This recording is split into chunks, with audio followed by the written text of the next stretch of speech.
Ladies and gentlemen, boys and girls, and co-parents of all ages, this podcast is for you. Introducing and the centering the amicable divorce expert, Judith Weigel. When I was with the circus, I literally loved watching every single show, every time the show was in my town as a marketing director for 6 years. I never, ever got bored of the show. Within each show, though, I always had my favorite acts, an act that was just stellar.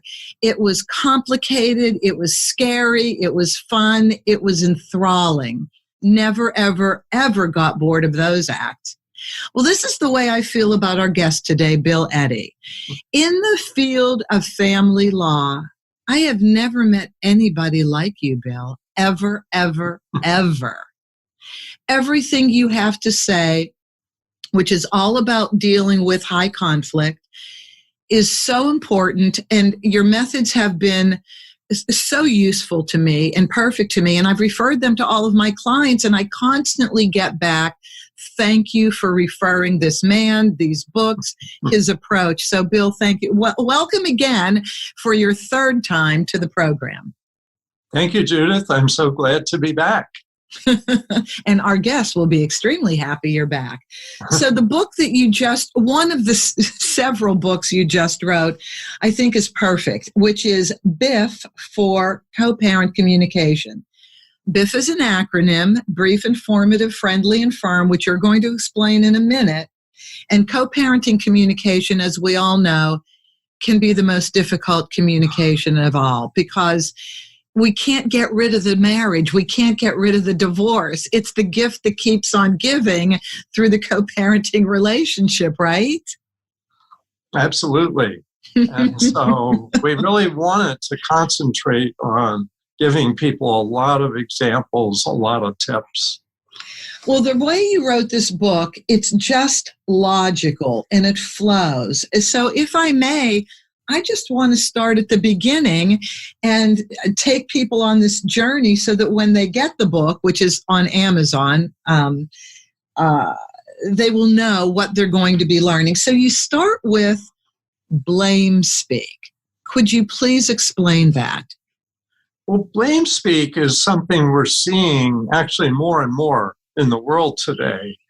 And it's really characterized by blaming other people very loudly, publicly, intensely. And we see many characteristics of it. It's really an all or nothing approach. It's all your fault. It's emotional. And so it really, you feel the weight of the other person's emotions coming down on you. They often involve other people.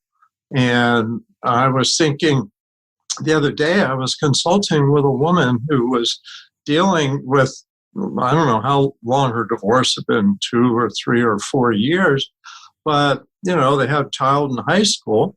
And she said, my ex wrote an email and copied it to 100 parents at the school, basically trashing me for something that didn't even really happen. And so it's this idea of drawing other people in to gang up on someone. Blame, blame, blame. And when you think about separation and divorce, it's a situation where people are kind of struggling with what's my part, what's the other person's part. And so when someone comes along and just blame, blame, blame, we're really thrown off guard, thrown off base, and don't know how to respond. And especially in writing, and that's what BIFF was designed for originally, it was for writing, is people go, wow, I don't know how to respond to this. Do I blame back? And a lot of people do that. Doesn't go real well. Do I ignore it? A lot of people do that, and that often doesn't go well. Or is there something in between? So it's really, in many ways, responding to blame speak that we came up with BIFF. You brought up such a good point, and that is, do I respond? Do I not respond? And if I respond, do I respond by hitting reply all? or just to the person with whom the allegations came through, the person? How do people even make that decision? Well, that's one thing that we address in the book. And before I go further, I want to acknowledge my co-authors, Annette Burns, who's a family lawyer, and Kevin Chafin, who's a family counselor. And they both contributed a lot of examples and insight. So it was a real team effort. But what we say early in the book really is think about, first of all, is this just between me and the other person? And if it is my response to try to get them to change how they think? And that may be something not worth trying. You have to assess the situation, but when you're getting blame speak coming at you, it's usually not really about you.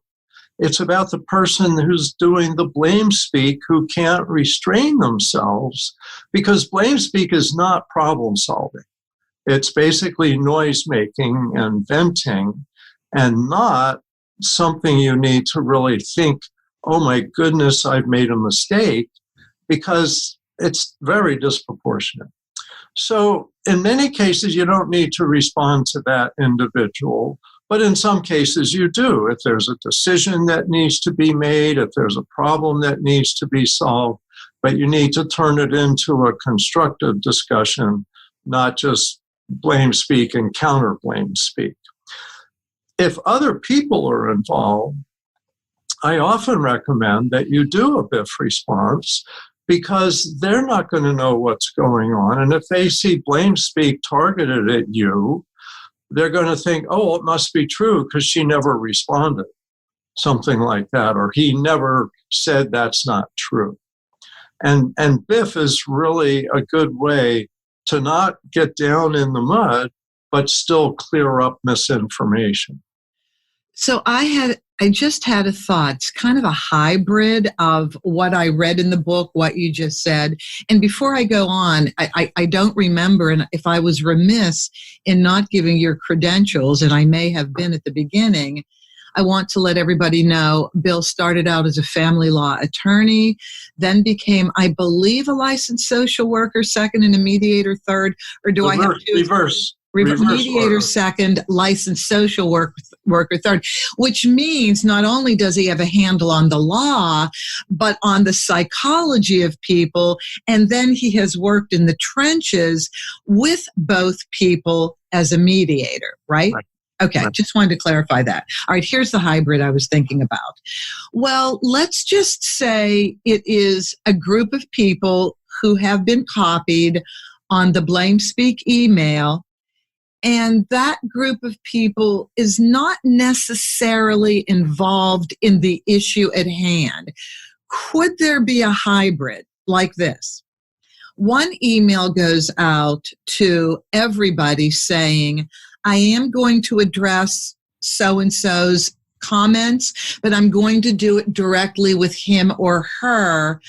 Thank you very much for understanding. Something like that, so that you address the group, but don't involve the group. What do you think? Yes, that's very much the way to do it. And we have an example in here where someone says, you've received an email about a private matter related to our divorce. Don't worry, you don't need to be involved with that at all. If you have any questions or concerns, let me know.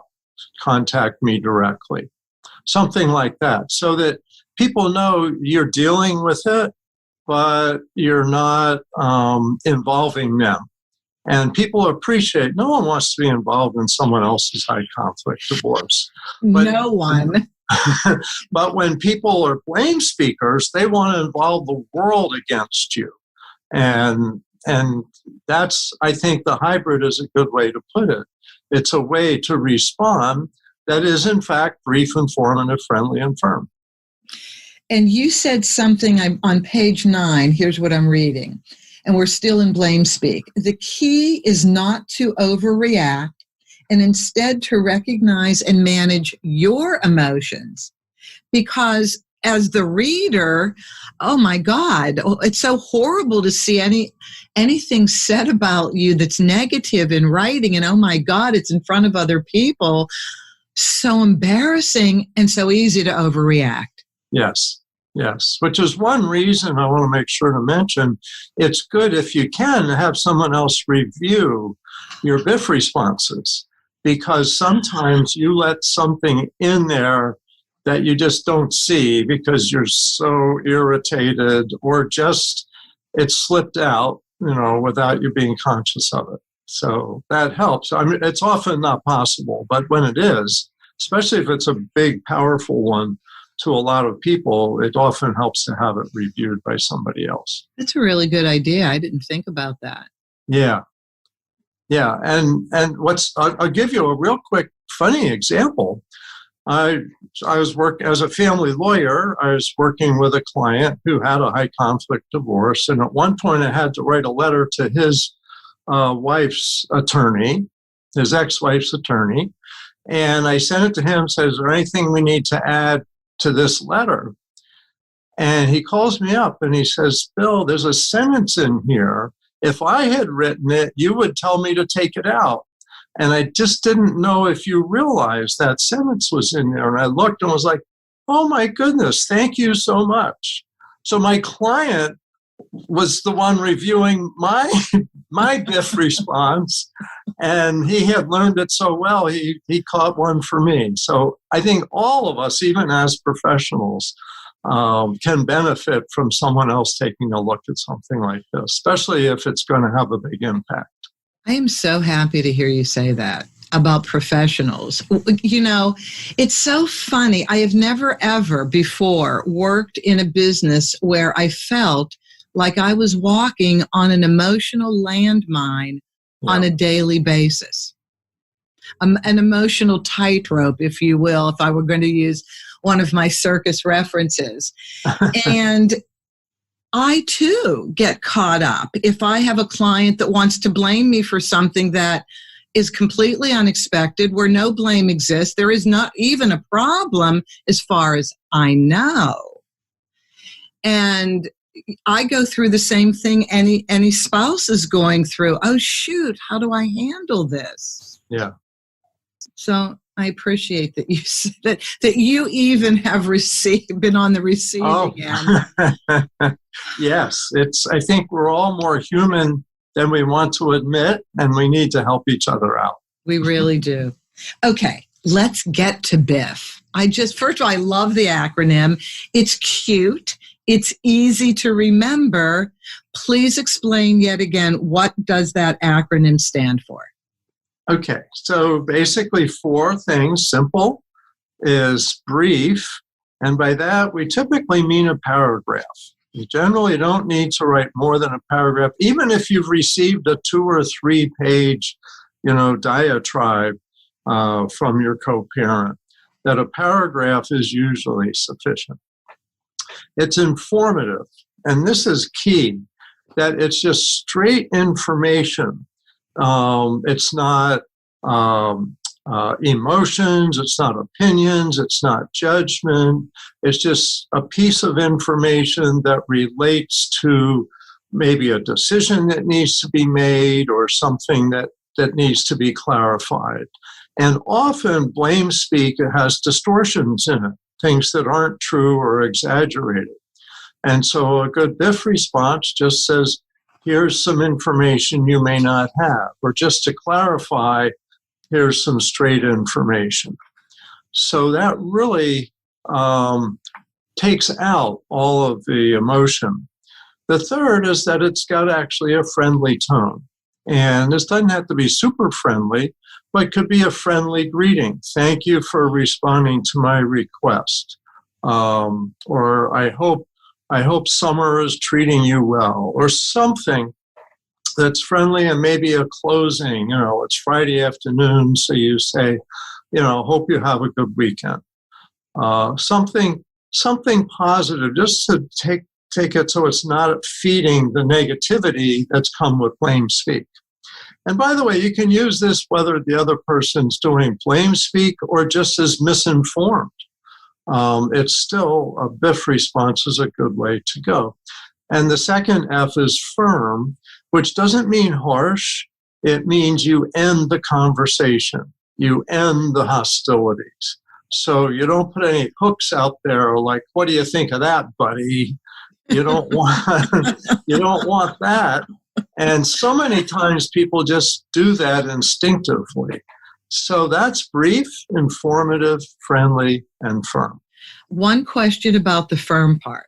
Yeah. So too often when we humans write something and this is really what we want and we're pretty specific about it, in the BIFF model, once we end with our conclusion, our firm, or whatever, we really should be clear, shouldn't we, about that being what we want and not go back and change our minds.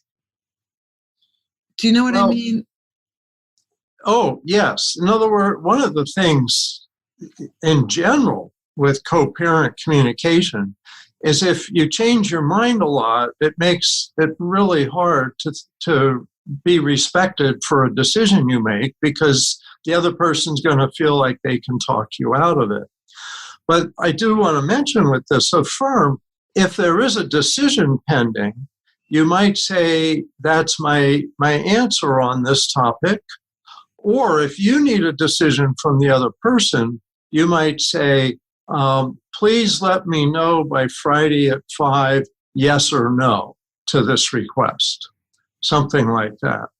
So that the other person just has a narrow choice. So you're not just saying, well, what do you want to do? Opening it up wide. Keeping a narrow focus often helps reduce the conflict. How do you get, and this is what I was thinking about as I was reading through the book, when you put a deadline, that is your self-imposed deadline. It's not an external deadline that both parents have to deal with. It's a deadline that you as an individual needs to deal with. Or even if maybe you both do, how do you say it without it sounding like an ultimatum? Because we are crippled by one thing in written communication, and that is the tone of voice is absent. And the tone of voice provides the perspective. Yeah. So let's say the person's provided some information. I think of schedule change, trading days because of activities, and that comes up a lot. And so someone says, here's my request, that we switch Tuesdays next week with Wednesday or something like that.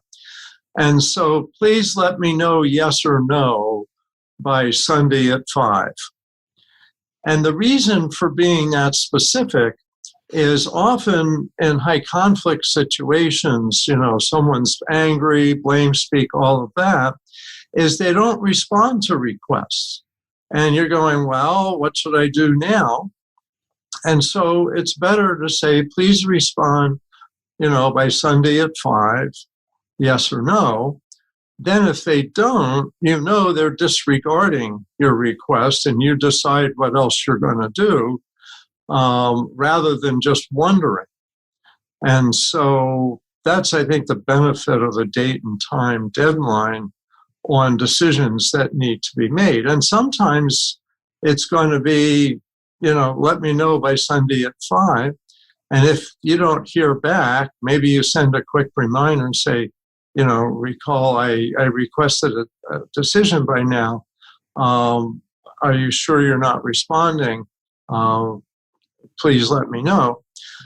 And then you decide what you're going to do. Maybe you're going to talk to your lawyer, or maybe you're going to go back to court if it's a big, summer vacation plan or something like that. Or maybe you're going to go, okay, well, you didn't agree by Sunday at 5, so I guess we're not switching Tuesdays after all. But if you don't have a date and time, we often find that things just drift, especially when people are upset. I had a situation years ago, before I got into family law. I was with a relative, This is kind of a BIFF thing. I think I had a little BIFF in me way back when. You just named it. But let's see where this fits, because I tried it out later in the middle of a family situation with parents and children, and one parent, bit of a narcissist, liked to control time. And in so doing, everybody else was flipped out. It compromised everybody's emotions and made whatever the event was horrible going into it. But so I had this experience where myself and another person were going to an Easter lunch at a restaurant. We got the last seating and we invited 2 people to go with us. Scheduled time to leave. And at that time, everybody was there. The 4th person decided to wash their car at that time, which meant we would have been completely late. So I just said, look, go ahead, wash the car. We're going to go. So we get the seating, and then we'll just look for you to join us. Well, he didn't. We still went. We had a great time. And so I used that template in a parenting situation. And this comes up a lot with parents, friends of mine that say they may not be divorcing, but they have this issue. Family event involves a child. Certain time you have to leave the house. Time's been on the refrigerator. They've talked about it. Everybody's gotten dressed. Everybody's in the car, but the one person who just is not the team player goes upstairs to take a shower. Everybody's going to be late for the piano recital for the 5-year-old. And I said, sitting in the car, why don't we just go? There are literally 3 cars here, 2 left for the person in the shower. He knows where the event is. Just say, we'll meet you there and we look forward to it, and not get mad. Yeah. Is that kind of a BIFF in motion? It really is, because it's brief and it's just straight information. We're going, we look forward to seeing you there. It's friendly. And it's firm. We're not waiting around. We're taking action. So I would think that's a BIFF. And I want to mention, you can do BIFF verbally. Even though it was designed for in writing, you can do that verbally. And that might be a good example of that. Yeah. Yeah, because excellent. Thank you. I feel like a graduate of BIFF here. There you go. Because it's so wonderful. And I mean, I know we're going to I'm getting off track just for a second, but you did open with this earlier, and that is, we live in a high conflict world. Yeah. My gosh. I mean, your book on politics was phenomenal. I absolutely just loved it. But it's politics. It's the pandemic has changed so much about how people relate to one another. Vaccine, no vaccine. I mean, everything's an argument anymore. Yeah. And I think this is great. The extended BIFF, the extended use of BIFF is phenomenal. Okay, goals. I thought this was interesting. What is your goal in writing, in responding? Yeah. Talk about that, please. Yeah. So, and that's, comes with the question of, do you respond? And if so, to whom? So if you're trying to change your co-parent's mind on a subject that they're not going to change on, then that may be a response you just don't even need to do. You can just ignore they were maybe letting off steam, because a lot of blame speak is just letting off steam. It's venting. But your goal, then, let's say you do decide you need to respond, you need to clear up some information. Am I clarifying things? Am I making a request? And so, if so, can I narrow it down to a yes or no question? But if you're clarifying information, maybe your goal is to have a paper trail, especially if you're likely to end up back in court someday. There's so many email correspondences in family court these days. And the irony is, I was on a panel discussion once. It was a judge. I think they were all judges except for me. And it was about emails, the discussion. And the one judge read an email correspondence, and each parent in the email was saying that if we go to court, the judge will see how ridiculous you are being. And both sides were talking like that. And the judge said it's like twins talking to each other.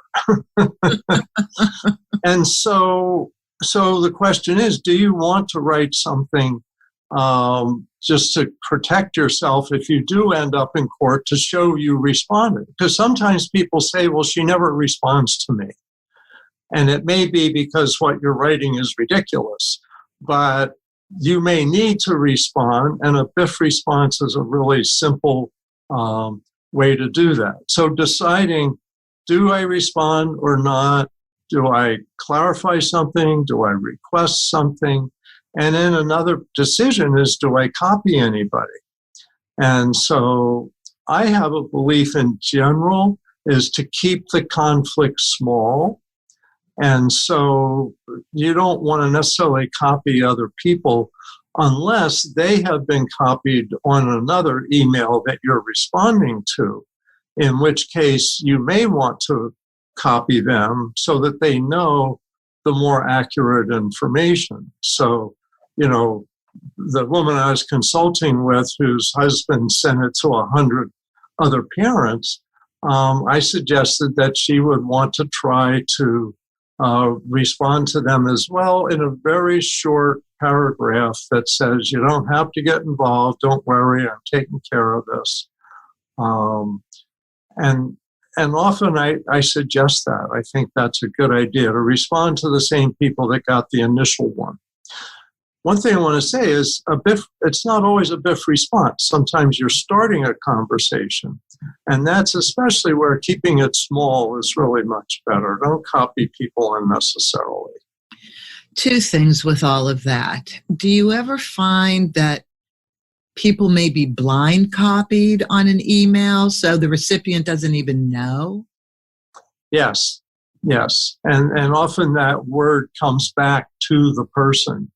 Hey, I was blind copied on that email to you last week, and it looked like the person was writing to a lot of people, not just you. Were you aware of that?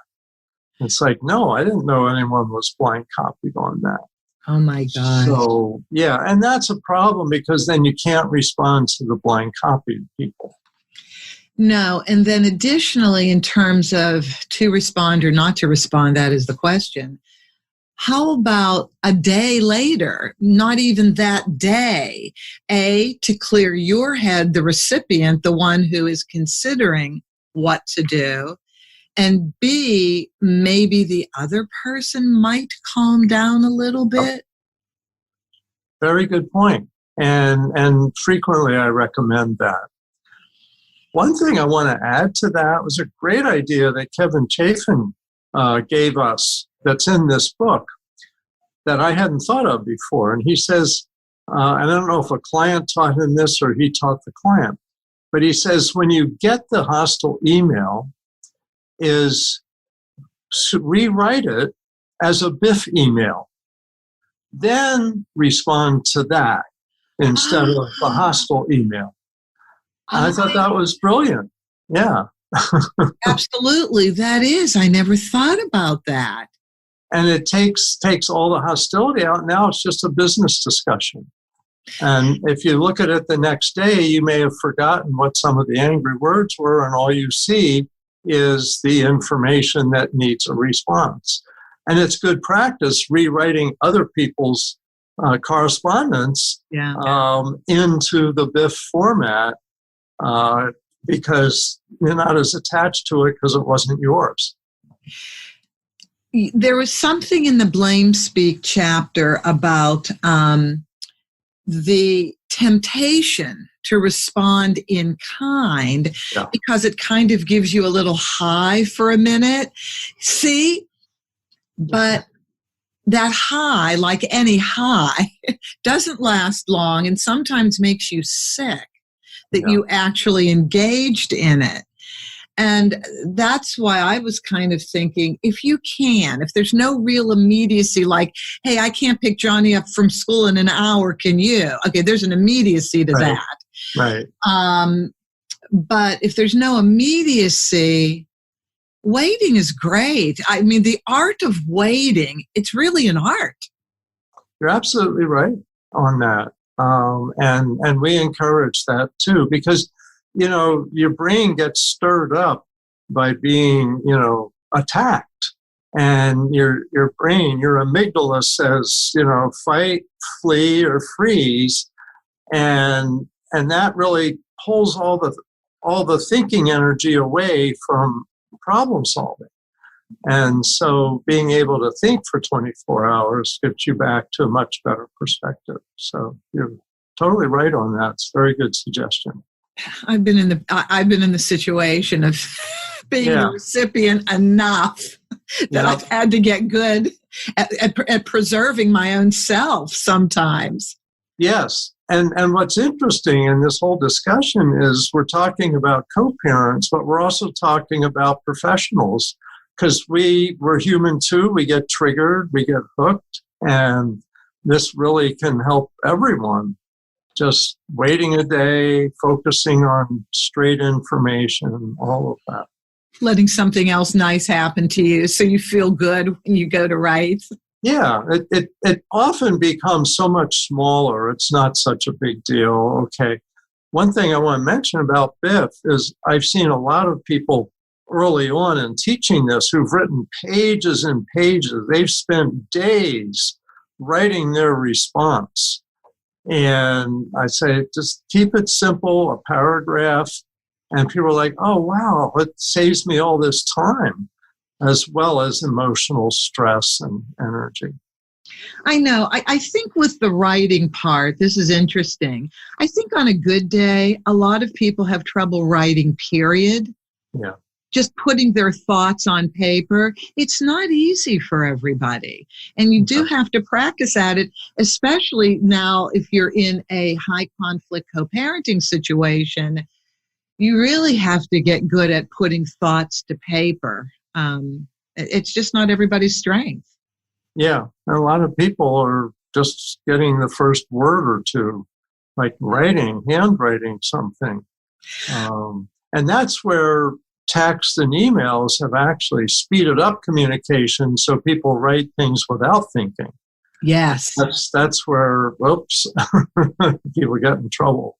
That's right. So I can't go on without reading an example from your book. It made me smile, first of all, because it wasn't happening to me, but it's so typical that it's unfortunate, but it is. So here's an example you gave. It has to do with the school issue. So dad writes to mom. Obviously, there's two households now. What does Jalen need for school dress-up day on Friday? Mom writes back, you're such an idiot. The school sent home a whole flyer about dress-up day. If you had a brain in your head, you'd read things from the school and wouldn't have to ask me stupid questions. You've never done anything a good parent would do, and Jalen always suffers. This is not atypical. No, it's common. This is very common. And then you went on to write, Dad responds, look who's talking, the great mother who forgot to pick up her son from school twice last semester and left him standing on the curb by himself for an hour. And then Dad writes back later after he has a BIFF moment. Okay, never mind. I'll find out from the school. Yeah. I'm sorry, Bill. It's not funny, but it happens all too often. It does. And what's sad is so much public language has become blame speak. And so people hear community leaders. Yeah, don't we? Celebrities. Yes. Just all of this. And so this language blame speak is really seeped into a lot of public language, and so it's seeped into a lot of divorce language. Yeah. And it's really sad because the children do suffer, but they suffer when any parent does it, not just when so-and-so does it. what I think is really cool here, and I'm letting everybody know who's listening, Bill actually has a chart that he analyzes, a little chart you can go through. Is this brief? Is this informative? Is this friendly? Is this from?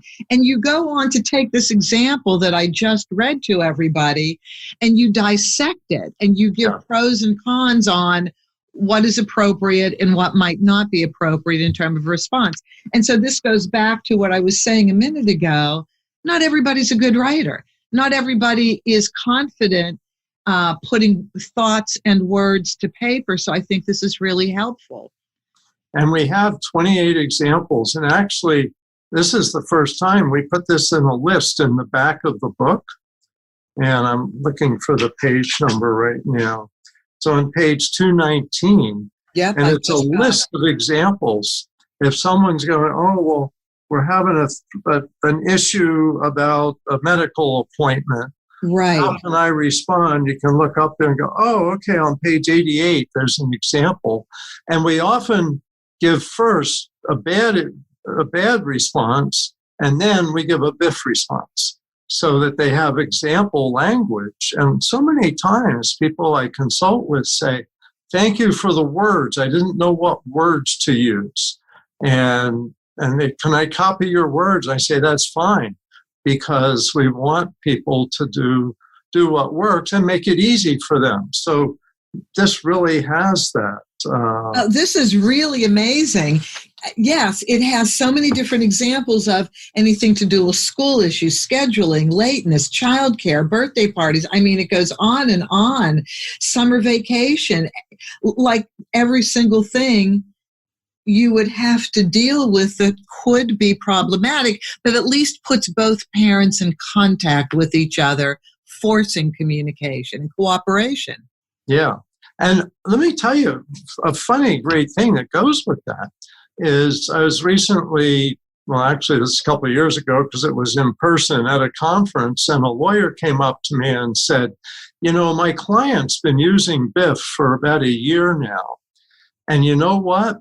Her ex-husband is writing back like BIFFs, and he doesn't even know what it is. But he's copying what she was doing. He finally realized this looks better. And so she taught her ex through her example how to write a BIFF response. And now he's writing back, and he says their communication's so much better now from both ends. Oh my gosh, I didn't even think that was possible. I know. I hadn't ever imagined that. I hadn't even suggested it. You know, be a role model for the other parent. And over time, it sounds like they may respond this way. Not all, but some. Anything, any kind of advance and help will do. That's wonderful. I was very pleased to hear that. It's very satisfying to put energy into something and see it actually benefits people. I'm really encouraged by it too, because a lot of mediators will try and model the way things could be said for the parties sitting in front of them even.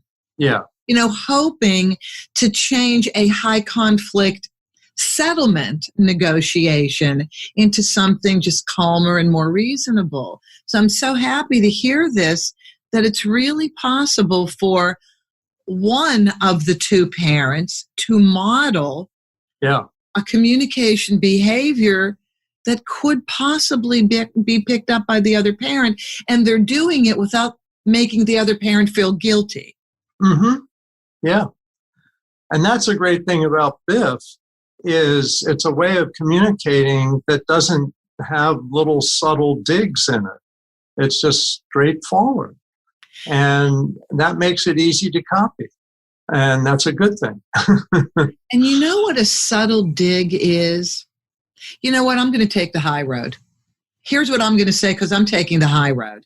You know, there is no such road called the high road. I've never seen a sign for it. I've never seen it. That, and please comment on this. If I'm wrong, tell me I'm wrong. But that type of a comment in and of itself has ego in it to me. Because if you're going to take an approach that that is intended, back to the goals, that is intended to calm things down and make things easier going forward, there's no need for, I'm going to take the high road, which means I'm better than you. Right. Right. And that's what, we have is a straight information. That's all. You need to leave everything else, just straight information. We have what we call the 3 A's. Which I was going to get to next. Great segue. I was thinking you're leading right into that. Well, we're flowing with the book here. Yeah. So advice, admonishments, and apologies. And let me just start with advice. So many times I've seen people say, let me give you some advice, buddy, in the middle of their BIFF response. and that doesn't work. That doesn't help. So we tell people, just pull that stuff out. Giving people advice isn't what a blame speaker was looking for. So that's going to offend them. And especially, I've done some consultations with parents and adult children between not a divorce, but just parent and adult child. And parent and adult child both want to say, let me give you some advice. Let me give you some advice, Johnny. Let me give you some advice, Mom. Get off my back, or whatever it is. It doesn't help. Admonishments are talking down to somebody. And in a way, that what you just described, I'm going to take the high road, to me sounds like an implied admonishment. It's like, you are lesser than me. You're not taking the high road. So I would think of that as an admonishment. The last one, apology, is tricky. People wonder, because apologies in general are a good thing. I'm totally for apologies with 80% of people. But when somebody's blaming you, is not really a good time to be apologizing unless that's the only issue. And, you forgot to do something. And, so if that's the only issue, maybe you might put that out there. But what I've seen is people apologize for something small to calm down the other person, and the other person uses it as ammunition every other time you talk to them. Now, remember when you said it was your fault? And so better not to put an apology in a BIFF response. There may be a place for it, but not in a BIFF response, especially because it's in writing and they're going to hold it up against you. And I've seen that happen so many times. I saw a mediation woman, victim of domestic violence. They agreed. They both said, we can meet together. And the guy at one point pulls out a crumpled up note saying, remember when you admitted it's all your fault? You said you don't clean well enough, you don't cook well enough. And I instantly knew she's trying to calm down, this guy who had been violent. And that's not the way to do it. And so, of course, she had separated, so now she was away from him. But he still carried that note. It was probably 2 or 3 years old. And that's why we recommend against apologies and BIFF responses. I'm so happy you made that clear, because I was going to ask you about it, but I don't need to now. You really did clarify. I am the great apologizer. Yeah. I mean, I think I'm on a constant apology tour my entire life. And I no, you're right about that. Yes, if you've done something wrong, I have no issue if I've done something wrong. If I've hurt somebody inadvertently, the apology is right there. But what a good point you just made, because the blamer is always looking for wrongful behavior. We're not going to get into psychology now, but there's an issue going on with the blamer that they need to do that, right? Right. It's not about you. It's the blamer.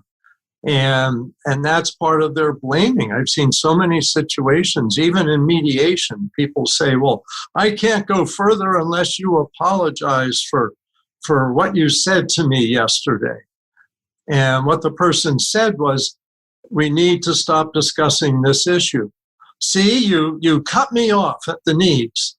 No, I said, and it's just, it's when people are blaming and in a blaming mode, and maybe that's part of their personality, they're wanting people to apologize for stuff that really belongs to them. And so that's why we want to steer clear of that in BIFF responses. And so the part of the BIFF, BIFF, that would negate the apology but deal with the issue would be the informative piece? Yeah. In other words, the 3 A's are things that often seep into the informative piece that aren't really informative. So that's why we, with our checklist, as you described, we have in there, we go through, is it brief, is it informative, is it friendly, is it firm, does it have any advice, does it have any admonishments, does it have any apologies? So it's important enough to screen those out. Absolutely. So now I want to ask you about something that's so extremely important. It comes up all the time when there's a divorce from a marriage that is a standard cultural marriage where one person works and they make enough money to support the family and the other person stays home and raises the children, and they become the domestic managers, so to speak. Now the divorce, and we have to do the co-parenting plan. The person who's been in the domestic manager, you call them the gatekeeper. It's very hard for that person to give up not only time with the children, but the management of the doctors, the school, the activities. Let's talk about that, Bill, because you did it so well in the book. Please address the change that's about to happen, and how does the gatekeeper have to change with it? Yeah, it's really tricky because I think you described a common scenario where people clearly had different defined roles, and now they're both co-parenting and usually both working, whereas for income out of the home, whereas one may have been the homemaker or the primary parent. And so every little thing almost needs to be redefined and clarified. And that's where there's a lot of times people stepping on each other's toes. So we have examples in there of doctor's appointments. That's one of the common areas. One person, I think, even in families where they had both parents were fairly involved and both parents were working outside of the home, doctor's appointments are often something one parent specialized in. And now both parents want to be involved with, the other parent wants to be involved with that, and the parent that's used to doing it is just going ahead scheduling appointments without even thinking, I need to discuss it with the other parent. So you get cases where, mom schedules a doctor's appointment and there's a follow-up appointment on dad's time. So, Dad, I've scheduled the appointment. I'm taking Janie to the first one, and you're going to need to take Janie to the second one on your time Friday afternoon. And Dad's angry. It's like, well, wait, you didn't even discuss this, and, who put you in charge? Well, history. And so it's ripe for conflict. And that's where BIFF responses can often clear them up. And we have good ways to end those conversations for the future in the book. I don't remember how many of those we have, but I know we have some. You do, but you also said something in the book about approaching this topic, this ongoing relationship, in the settlement agreement, in the custody section, where you define what the co-parenting schedule is, and it also has and I would assume most custody sections in whatever state you're in, that it's joint legal custody, which takes in medical and education. And one parent's supposed to inform the other parent when so-and-so needs to go to the doctors.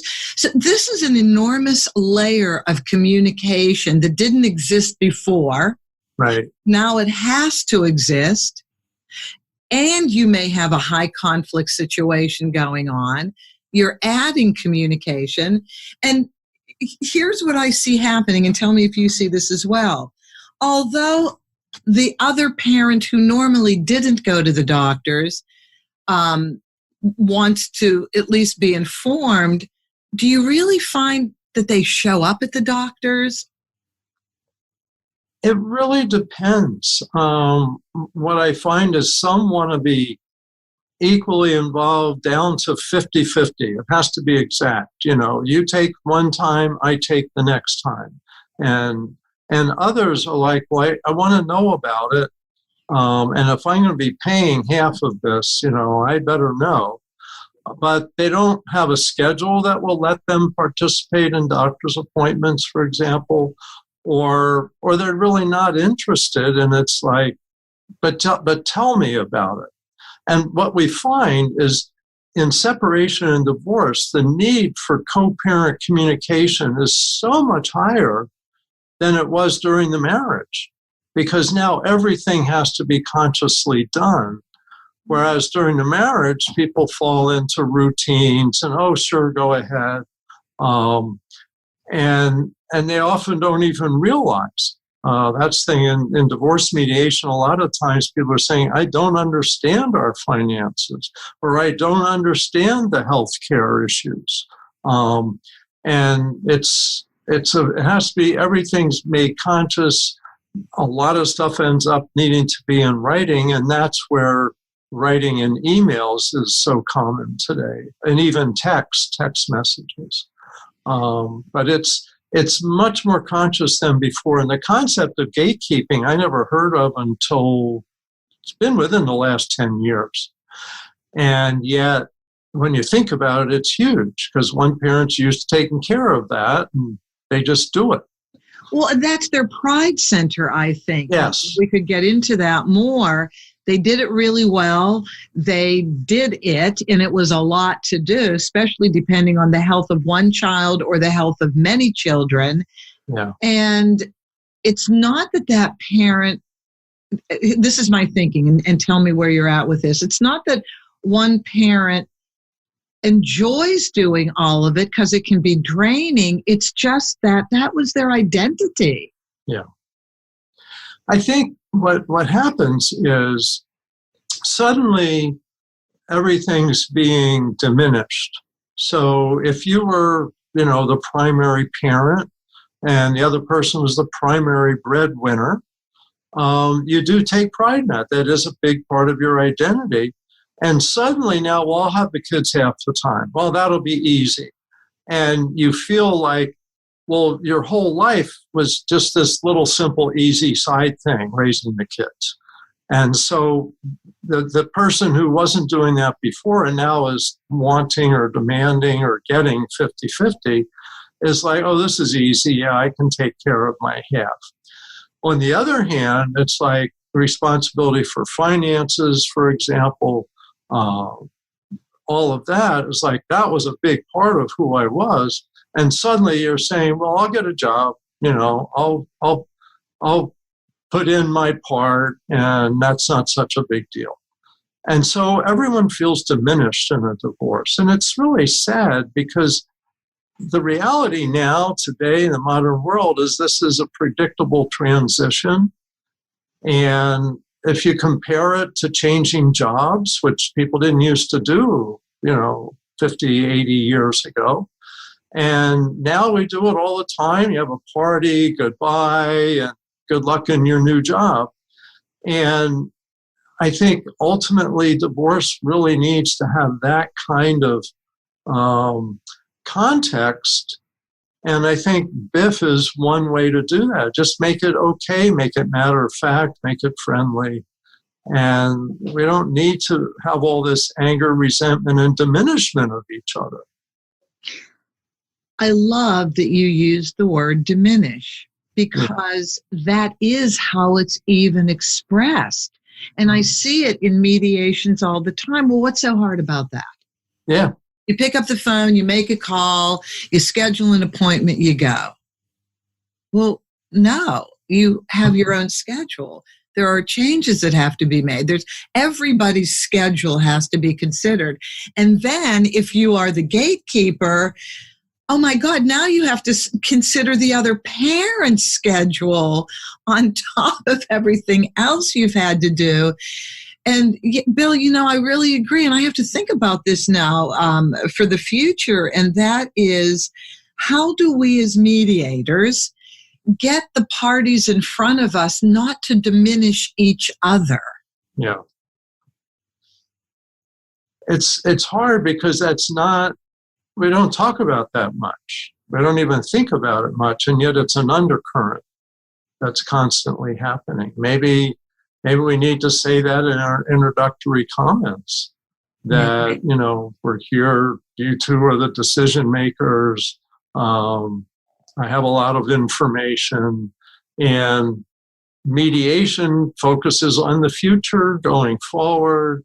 Court focuses on the past, what everybody did wrong. And we're here to help you, not diminish you. Maybe something like that would be good. Yeah, I mean, that's really a tough thing. And, for the gatekeeper parent, quite often, it's got to be really tough not only to redefine who you are and your role, but to feel comfortable that the other parent is going to do a credible job in part of what your role was. Yeah. And you're not supposed to criticize how he or she does it. Oh my gosh, that's right. And yet he's doing it wrong. And one thing I want to say is gatekeeping, in my mind, isn't just around parenting, although that's where we hear the term. But if you think about it, each parent has probably an area that they're used to being the gatekeeper for. The family checkbook, the finances, talking to the school, just dealing with the house, or maybe you're renting something. That people split up jobs in most relationships. But now, when the relationship's changing, you have to consciously do all of those decisions. It requires such a higher level of cooperation at a time when you really don't feel like it. And I think we have to have a lot more empathy for people going through divorce today, because it is, in many ways, so much more complex. If you think back 1970, 50 years ago. No, actually, let me back up to when I started practicing as a family lawyer in 1993. I think the statistics were something like half of fathers didn't see the child more than once a month. And now there's such a high level of father involvement with the kids and mother involvement in the workforce that the world has changed dramatically even in the last 30 years. Very much so. I agree. To conclude, because we're getting to the end of our time, I think you actually addressed this a little bit ago, but chapters, I think, 5 through 10 deal with specialized areas on co-parenting and the way to deal with them. And those areas are the education piece, the healthcare piece, the children's activities piece, the finances, the changes to the co-parenting schedule, giving right of first refusal to the other parent, but not abusing that. That's huge, is it not? And then lastly, social media. And did you divide these sections up because there's a slightly different way of discussing them? Why did you make them each their own areas? I think we wanted to give examples in each of these big areas of controversy. And so we felt like they each deserve concentration of their own. In general, the format didn't change. It's still brief, informative, friendly, and firm. But the language, the words to use, the common issues. We wanted to be able to spell those out. And we wanted it to be a resource so someone can say, okay, we're looking at, I need to make schedule changes. Let me see if I can find some nice language to start my request with. And so a whole chapter on that. So we really looked at what are the biggest trouble spots and how to give each of those attention. But the format didn't change. It's the same format. It's just the specific content for each of those disputes, which are so common. They are. I hate to backtrack, but if I wanted to mention one quick thing to parents and have your input, and this was back in Gatekeeping, and it had to do with finances. So you have a section on finances. Finances, insofar as they affect the health care, because there are things not covered by the health insurance, and so each parent has to participate. And the changes to the parenting plan. But it has to do with, let's do the finances first quickly. Sure. That's something that the former provider seems to really get upset about, probably understandably so. Don't just give me a bill. Don't just tell me that, oops, I forgot, I'm so used to doing it. I need to know ahead of time, not that I'm arguing about paying half. I just don't like to be given the bill. Yeah. Could we talk about where that area of sensitivity is so that the one who's really handling the appointments for the most part can just understand why that's important? Well, I think it's kind of fits with our earlier conversation as people are used to making the appointments and one person used to paying for things. But now everything should be more equal and they feel offended if you just make the appointment without telling me about it. And if you expect me to just pay without knowing about it. I think there's an expectation for much more consideration from each other at a time when people don't want to give each other more time and energy and consideration. But I think sometimes parents feel like they're really taken for granted. Just send me the bill and I'll pay it. And so, for example, healthcare is so much a 50-50 thing. I mean, under the law in California, it is 50-50 specifically. And I think most states are similar with that. And so it becomes an area of controversy when people don't know or they don't agree.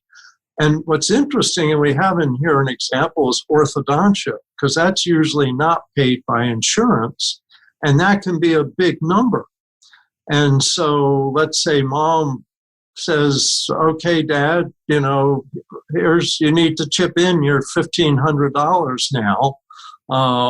And Dad was like, well, the child's only 9. They don't need orthodontia now. And they're supposed to agree on health care. And so you have all these controversies that can flare up. But the key, I think, is frequent, simple communication and keeping out all of those judgmental words or little digs. And then people can solve these problems. Most people do. I've been in court on people not paying their health stuff, and that's very rare. I think of a case I had like 20 years ago, and the father hadn't paid like $6,000 in healthcare reimbursements, and mom took him to court, and he just wasn't going to bother with it. He didn't go to court, and the judge ordered he pay it plus, I think, 10% interest plus 6% interest, because in court there were two. You're supposed to pay it once person makes the request, and if it ends up the judge deciding, then you get kind of double interest, something like that. And it just, people got stubborn. Yeah, this couldn't be a harder situation, but I love the fact that you said one woman actually modeled BIFF communication and her husband picked up on it and did it. So that gives me hope for the future. I love that. It gives me hope for the future. Okay, Bill, you're not mediating anymore, but you are counseling and or coaching? I'm consulting. You're consulting, okay, sorry. So I'm not counseling, which I did do for 12 years as a licensed clinical social worker. And then as a family lawyer, represented clients in court as a certified family law specialist for 15 years. And over the course of all of this, I was mediating, and I finished 40 years in December 2019. So now I'm consulting, which isn't counseling and isn't legal advice, but I'll take a whole scenario and give tips and strategies. I consult with individuals going through divorce. I consult with lawyers dealing with their family law cases because I do a lot of training with judges as well as lawyers, counselors, and mediators. I can give people tips on strategy. So I'd say it's not so much coaching as consulting because it's really about strategy. And there's a lot I've learned from these three different professions of counseling, law, and mediation. I bet. And I think I have a good big picture that can be helpful to people. So I'm glad to do that as well as training and writing. For people to enjoy as much of you as humanly possible, they can go on Amazon easily and look at all your books, but I bet your whole library of books, is it on the High Conflict Institute website?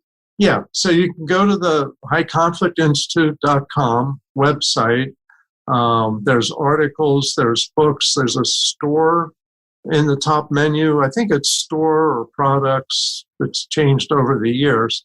And it links to Unhooked Books, who publishes just about all my books and distributes all of them. Okay. So they can go to our website or Amazon. We're just happy that people get the books. I am too, because I can't tell you, Bill, seriously, every single time I have referred one of your books or taught people the BIFF method, without fail, it has really helped them. So I want everybody to enjoy and benefit from your work and everything you have to teach. Bill, thank you so much. Will you come back again? Oh, I'm happy to. I always enjoy speaking with you, Judith. So it's such a great discussion. The time just went by like that. Thank you. I'm always happy to come back and discuss this stuff with you. Thank you. And for the work you do, because you're really giving a lot of people good information. Well, it's important work, and I'm happy to put my life in the line of fire to accomplish this for people. And I want to thank everybody listening yet again. I appreciate each and every one of you because the information we provide on this show is beneficial to you and the world. So thank all of you. Any topics you would like me to cover that I have not thus far, you can reach me through this website, theamicableddivorceexpert.com, theamicableddivorceexpert.com, and talk to you next week. And as always, have an amicable day. That's our show for today. Thank you for joining us. Be good to yourselves, be kind to your spouse, and cherish your children above all else.